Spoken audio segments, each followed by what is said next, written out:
Bonjour ma belle gang, ça va bien? Oui, ça va. Moi, je suis en ce moment en Floride. Vous pouvez voir, vous allez entendre des bruits peut-être derrière, parce que je suis au centre-ville de Fort Lauderdale. Alors, il y a beaucoup d'actions. Aujourd'hui, c'est Thanksgiving aux États-Unis. Alors, on va commencer à avoir beaucoup d'actions, beaucoup de personnes qui sortent pour manger, beaucoup de choses. Et puis là, j'ai décidé, je commençais un petit peu à dire, oh, est-ce que je fais vraiment la bonne chose? Est-ce que je devrais continuer? Mais c'est pour ça que je l'ai mis sur les réseaux sociaux, parce que ça me donne un engagement. C'est un petit peu comme quelqu'un qui court un marathon. Il va dire aux gens, moi là, je cours le marathon de Montréal, le marathon d'Ottawa. Puis là, ça devient comme, oh, tu le dis à tellement de personnes qu'à un moment donné, tu n'as plus le choix. Là. Tu dois le faire. Puis, dans le fond, tu veux le faire.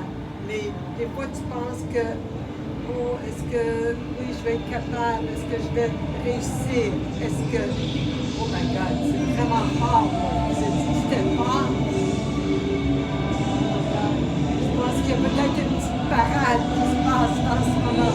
Mais ça va passer. Inquiétez-vous pas, ça ne sera pas comme ça pendant tout le 5 à 8 minutes peut-être que je vais vous parler. Mais tout ça pour vous dire que oui, je suis revenue et puis je veux vous raconter des choses. Je veux vraiment vous raconter des choses. J'ai dit que je faisais peut-être une biographie, mais là je commence à dire, non, peut-être pas une biographie, c'est peut-être pas exactement ce que je veux dire. Ce que je veux vous dire d'où je viens, qu'est-ce que moi j'ai fait dans ma vie. Ça va surtout axer sur moi. Parce que, savez-vous quoi? Moi, je suis très, très curieuse. J'ai toujours aimé parler aux personnes âgées, puis leur demander, qu'est-ce que tu as fait dans ta vie? Qu'est-ce que tu as aimé? Qu'est-ce que tu as moins aimé? Et puis, qu'est-ce que tu aurais changé? Alors, c'est peut-être un petit peu ça que je veux communiquer. C'est, naturellement, je vais vous parler de moi. Je vais vous parler des expériences, certaines expériences que j'ai eues dans ma vie. Qu'est-ce que j'en ai appris? Qu'est-ce que j'en fais avec aujourd'hui? Disons que je veux transmettre. Je veux transmettre à ma famille, aux amis, aux personnes qui sont curieuses comme moi, à un certain âge. Qu'est-ce qu'a été ta vie? Puis qu'est-ce que tu as aimé? Qu'est-ce que tu as moins aimé dans ta vie? Alors, j'ai beaucoup de choses à dire là-dessus. Alors, je vais peut-être commencer c'est vite, là, de vous raconter qui je suis. Premièrement, je viens d'une famille de 7 enfants, 4 filles et 3 garçons. Moi, je suis la plus jeune des filles, et puis j'ai 2 frères qui sont plus jeunes que moi. Alors ça décrit ma famille immédiate. J'avais sûrement un père, une mère. Un père qui était très, très, très tranquille, très posé, qui parlait très bien, qui était introverti. Une mère qui était vraiment le contraire. Une mère qui bougeait beaucoup, une mère qui parlait, une mère qui n'avait pas la langue dans sa poche. Alors moi, plus je vieillis, je pense que j'ai toujours pensé que j'étais plus mon père, mais je pense que plus je vieillis, je deviens ma mère. Et puis, je suis correcte avec ça parce que j'ai déjà eu des problèmes avec ma mère, mais aujourd'hui, j'apprécie vraiment, vraiment qui elle était. Et puis mon père aussi, naturellement, j'ai toujours aimé mon père, beaucoup, beaucoup. Et puis mon père, on sentait vraiment qu'on était aimé. Moi, j'ai été un enfant qui a vraiment senti de la part de son père et de sa mère que j'ai été aimée. J'ai pas été l'enfant parfait, j'ai pas fait tout ce que j'aurais peut-être dû faire, mais j'ai extrêmement senti que j'ai été aimée dans ma vie, de mes parents, beaucoup, beaucoup. À part ça, qu'est-ce que je pourrais vous dire? Oui, ce qui est très important. Mon grand-père a décidé d'acheter une vieille église. Et puis, il a rénové cette vieille église. Et puis, il a fait des appartements pour tous ses enfants, ou la plupart de ses enfants, qui habitaient dans cette église-là. Et puis, avec le temps, il a fait une rallonge aussi. Alors, j'ai eu une enfance vraiment, vraiment agréable avec mes cousins, mes cousines. On était à l'extérieur, on était à une vraie garderie, on était à l'extérieur et on jouait toujours, toujours, toujours. Moi, c'est pour ça que je suis une personne d'extérieur, j'aime beaucoup l'extérieur. J'ai vécu mon enfance à l'extérieur. J'adore être à l'extérieur.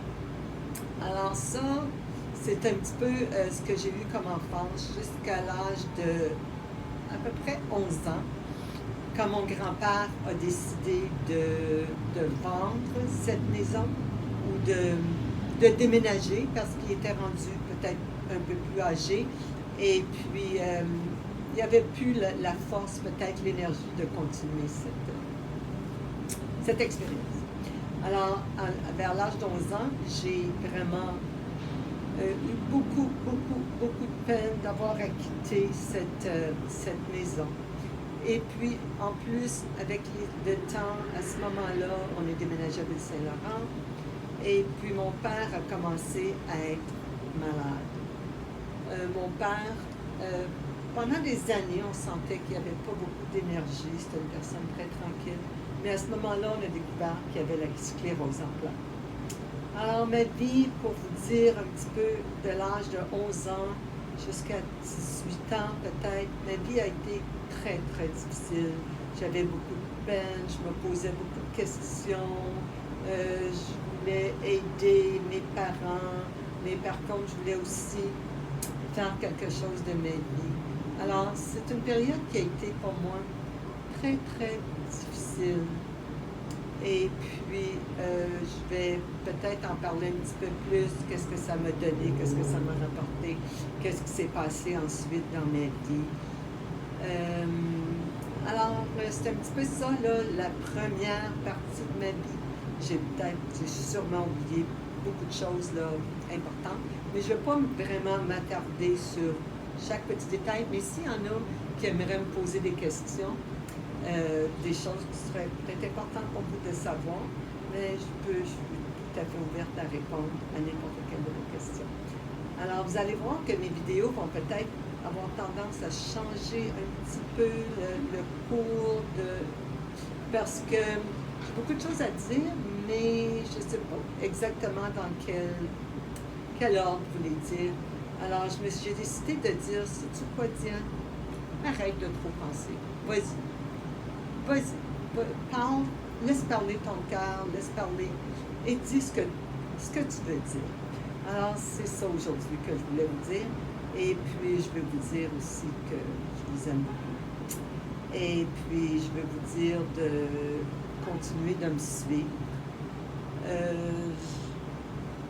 de vous enregistrer à ma chaîne YouTube. J'ai de la difficulté à dire en français, je suis tellement habituée de dire YouTube chain. Ma chaîne YouTube.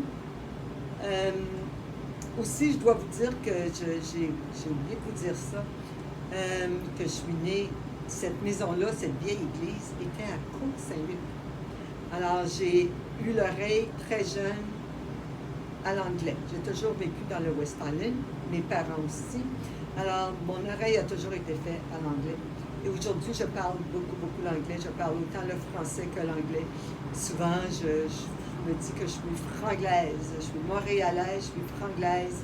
Et puis, je mélange des fois. Alors, si vous voyez que je cherche mes mots, ben c'est moi ça. C'est qui je suis, montréalaise, franglaise, J'en suis très fière. Et puis, c'est ça. Alors, je voulais vous dire ça avant de vous quitter. Alors, passez une très, très belle journée.